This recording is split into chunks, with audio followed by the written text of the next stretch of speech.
You are a man, a living man today. You can talk. You can say whatever you would want to say. But when death calls, dead men tell no tales. I have a very strong feeling ya kwamba Baba, to begin with, Baba still remains the best suited Africa Union chair. Baba is the best African Union leader after Ghana's Osiagefo, Kwame Nkrumah. Baba is Kenya's Africanist with the right mind for Africa. Baba's heart beats for Africa. The Africanist he is, unfortunately, is Baba's Achilles heel. Neocolonialists are the bane of Africa. Baba being an Africanist, an Africanist by excellence, as I said, his heart beating for Africa is the reality. And that is the reason why I insist he still remains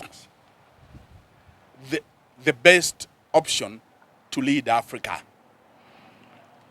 Unfortunately, him being such a great Africanist could not secure the votes of African leaders. In this sense, the same old colonial forces that have always united against Africa to steal, destabilize Africa, the same forces that over a period of time have overthrown democratically elected governments in Africa, sponsored the overthrow of the Osiagefo in Ghana, simply because Nkrumah was championing the uniting of Africa and rallying Africa to unite and create a one united African government running its affairs, unlike now, or unlike today, where Africa remains fragmented, disjointed, manipulated, exploited, and continuing to be run and exploited from the LC Palace in Paris, White House, and Whitehall in London. I knew Baba is done the moment he took the podium at Africa's capital, Ethiopia. And he said he's going to work for Africa, Africa's unity, and he's going to fight so that the natural resources for Africa benefits Africans. And the benefits and the natural resources should be Africa's. The moment or the second Baba raised the above issue, France raised its antennae higher. French intelligence ordered to make sure that Baba does not clinch the African Union seat. And this happens so easily because France has such a stronghold in most of the West African countries, though even some in East Africa are usually influenced by France, using its economic might and, of course, its own forces to manipulate the way African countries will make decisions regarding anything that might interfere with the so-called interests of Europeans. If you can remember, this happened to this country when Amina Mohammed was also sponsored by Kenya to go fight for the same position as Baba's. But the same forces from Wazungu destabilized the efforts of Amina Mohammed, even using our own neighbors. They were manipulated. In actual fact, one of the countries in East Africa was forced not to vote for Amina Mohammed simply because they wanted a pipeline for their oil, and at the same time, the company that was exploiting or was to exploit that natural resource, oil, was a French company. Sanctions were put, and the moment those sanctions were put forward, the African country was asked, if you want us to go ahead with the exploitation of your oil and the transportation of your oil to the sea, then you must influence other East African countries not to support the candidature of Amina Mohammed. It is the same picture, the same countries. I once again say Baba was the right candidate for AUC. But again, if you look at the interests these Wazungus have in Africa, those interests cannot, that is the Wazungu interest, not our interest, the Wazungu interest. They cannot be allowed to be deviated, or maybe an attempt made to stop them by any leader, whatever the leader is, either an African Union chair or even a leader of an African country. They will always sabotage that leadership in one way or the other. If you come back to our local issues that affected Baba's not getting that position, you will see that we had so many things running against Baba. Because first and foremost, he who was sponsoring him, he who was selling him, they made very poor salespeople, maybe even incompetent in selling Baba. The salesman, the sponsor, was the undoing of Baba. Our country's effort to sell Baba was somewhat dishonest. And I might say it was a kind of a game, a play game, in the image of what we call today Kalongolongo and Piki Piki Ponki.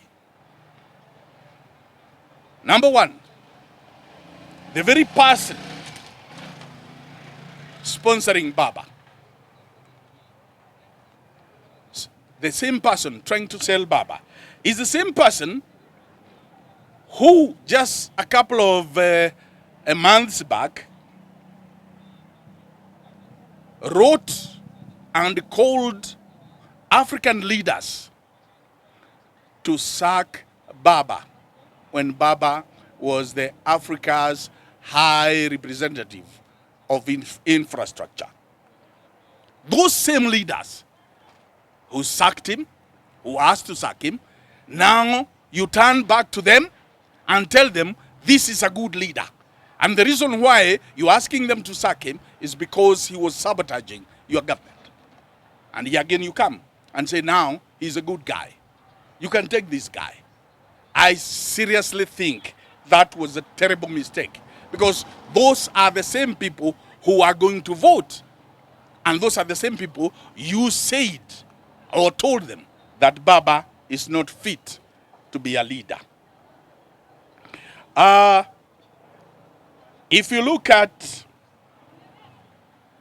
Uganda, for example, our neighbor, there was a public show of endorsing Baba. But when it came to voting, we did not see the efforts they made. They never even made any efforts trying to sell Baba to other leaders so that those leaders can vote for Baba. They could not also be able to do that because the same country or the same leader, the leader of that country that publicly endorsed Baba, he himself is brutalizing his own citizens. How do you go convincing other African leaders to support you?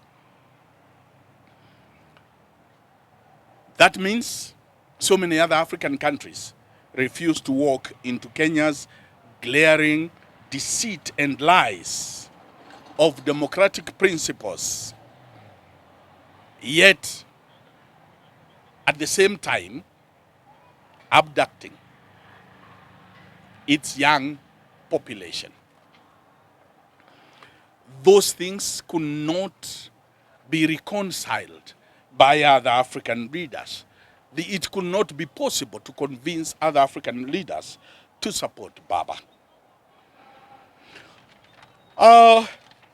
If you look at our country was taking sides in what was happening in the Middle East, especially Palestine.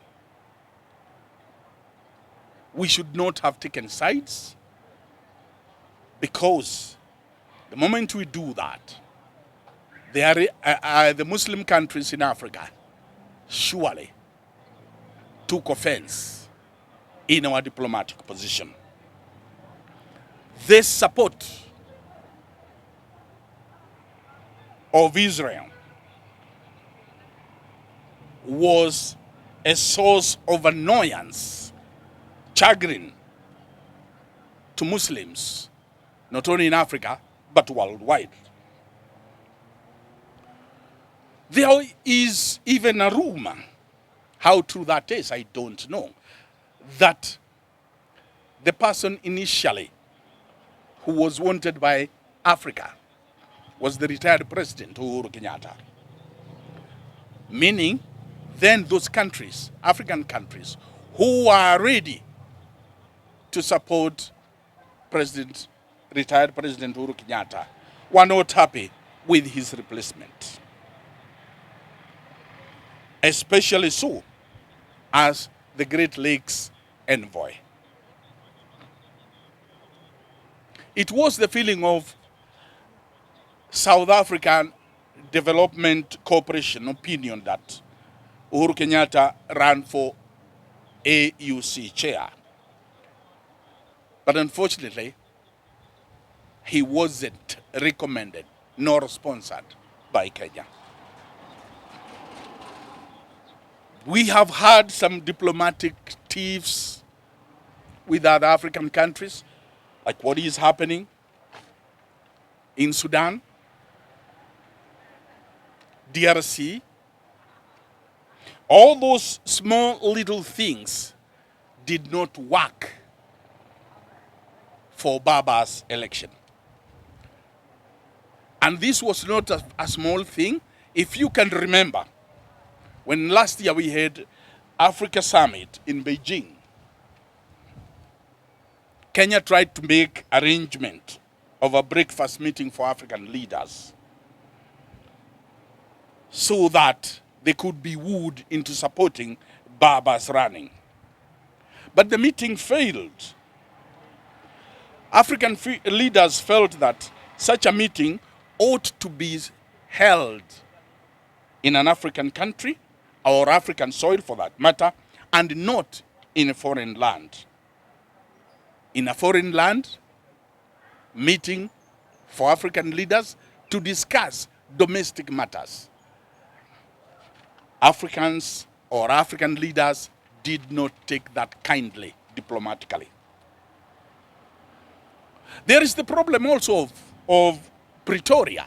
Pretoria feels that Kenya is supporting Rwanda to destabilize Congo, where South Africa's soldiers were killed by M23.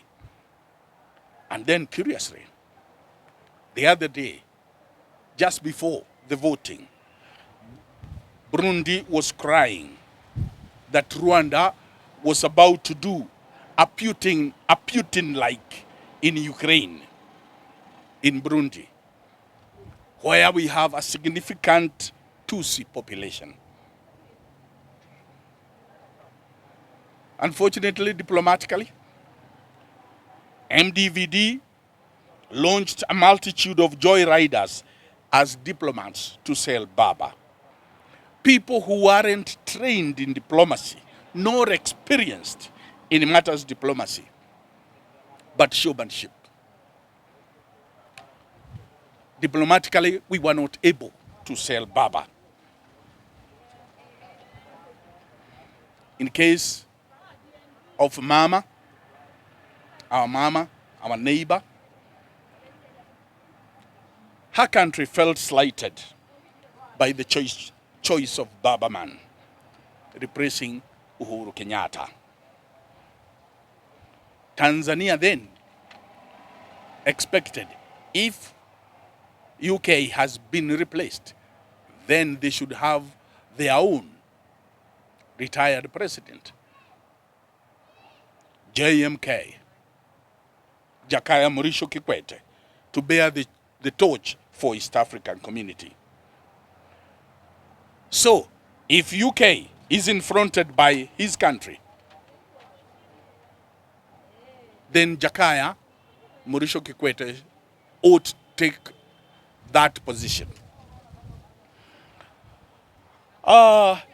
If you go to our neighbor again, Uganda, matters were not good either for Baba, because the leader there wants his son, Muhoozi Kainerugaba, to succeed him. But in Uganda, Baba's friend is Kiza Besigye. How does Uganda support Baba in such a scenario? If you go to the Republic of South Africa, the same case. Ramaphosa feels that Baba man is a friend to Julius Malema. And if you can remember, Baba went to South Africa, stayed 3 days, waiting to meet Ramaphosa. All in vain. That meeting was never realized.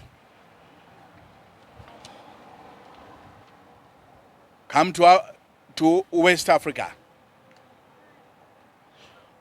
When Burkina Faso's Traore overthrew his government, Burkina Faso's government, and he seized the power, Kenya was the first country to condemn Burkina Faso. Burkina Faso's changeover from civilian to military by the current president, Traore. If you can remember the Ghana inauguration,